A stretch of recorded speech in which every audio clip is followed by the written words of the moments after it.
You know that feeling when you finish a book, close it, and think, wow, that was brilliant.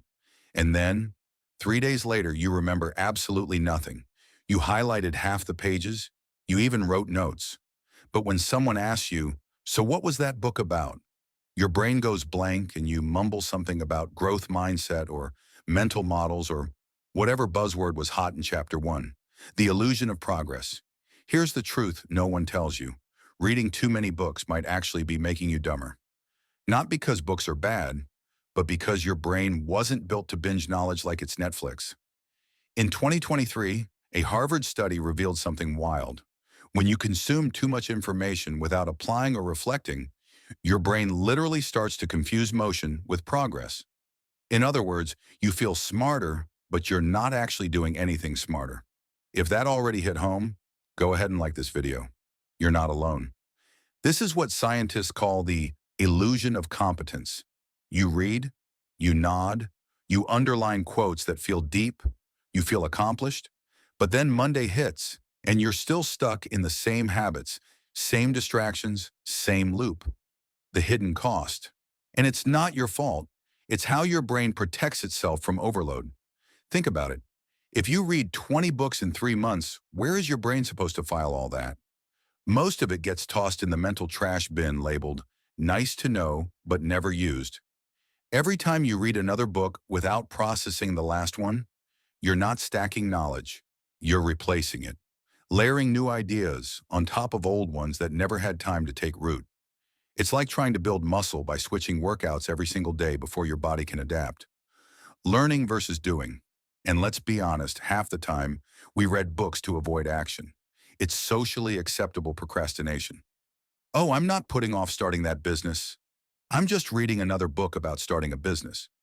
We love to stay in preparation mode because learning feels productive and safe. Action? That's risky. That's real. That's where you might fail. So we hide in knowledge, but the most successful people, they read less and apply more. The Buffett principle. Warren Buffett famously reads 500 pages a day, but he's not flipping through self-help like a junkie. He rereads the same material over and over. He reflects. He connects ideas. He applies. Quick pause. If you're starting to realize it's not about how many books you read, but how deeply you use them, smash that like button. It helps more than you think. The key isn't volume, it's digestion, integration, turning ideas into action, what to do instead. First, stop treating books like Pokemon cards. You don't need to catch them all. You need one or two that actually change how you operate. Second, slow down. Read one book a month, maybe even one every 2 months. But go deep. After each chapter, pause. Summarize it out loud. Teach it to a friend. Apply one thing, even if it's tiny. Third, revisit. The best books aren't one-night stands. They're lifelong partners. Reread them. Reflect on how they hit differently as you grow. The real value of a book isn't in the first read. It's in the second, third, and fourth. Fourth, write. Your brain needs a place to process. A daily journal, a short blog, a few messy bullet points in Notion, anything. Writing forces you to confront what you actually understand versus what just felt smart in the moment. Fifth, create before you consume. Start your day with output, not input. Write a paragraph, make a decision, take a step. Don't let someone else's thoughts hijack your brain before you've even used it. Protect your curiosity. And sixth, maybe most important, protect your curiosity like it's a finite resource. Because it is. Every time you waste it on reading something just to say you've read it, you burn mental energy that could have been used to solve real problems in your life. Your attention isn't free, your time isn't cheap, so stop giving it away to authors you won't remember. Read less, apply more. Instead, find the books that punch you in the gut, that haunt you, that won't leave you alone until you change. And when you find one, stay with it, wrestle with it, push back, apply it until it breaks. That's how you learn. I mean, think about the last book that actually changed your behavior. Not impressed you, not entertained you, changed you. Odds are it wasn't even recent. It was something that hit you at the right time, in the right way and stuck. That's what matters. We've been tricked into thinking success is about consuming the most. But the winners? They're the ones who slow down, go deep, and actually remember. Reading 100 books a year might impress Twitter, but living the lessons of 3 books a year will change your life. You don't need a new bookshelf.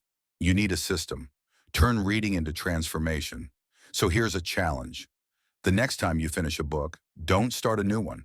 Spend a week applying it. One lesson, one insight, one change. Journal it. Talk about it. Track the results. And if nothing changes, maybe it wasn't worth reading in the first place. Because the goal isn't to know more, it's to become more. Books are like tools, but if you keep switching screwdrivers without ever turning a single screw, what's the point? Master one, get real results, then move on. And here's something no one says out loud. You might be addicted to reading. Yep, addicted. Not in a healthy intellectual way, but in the same way people get addicted to scrolling or sugar. Because books are safe. They don't judge you. They give you the illusion of growth without the pain of actual change. That's why finishing a book feels so satisfying, even if nothing in your life is different afterward. Break the loop, but you can break the loop. You can reclaim your attention. And it starts by asking yourself one question. Am I reading to escape, or am I reading to evolve? Only one of those leads to progress.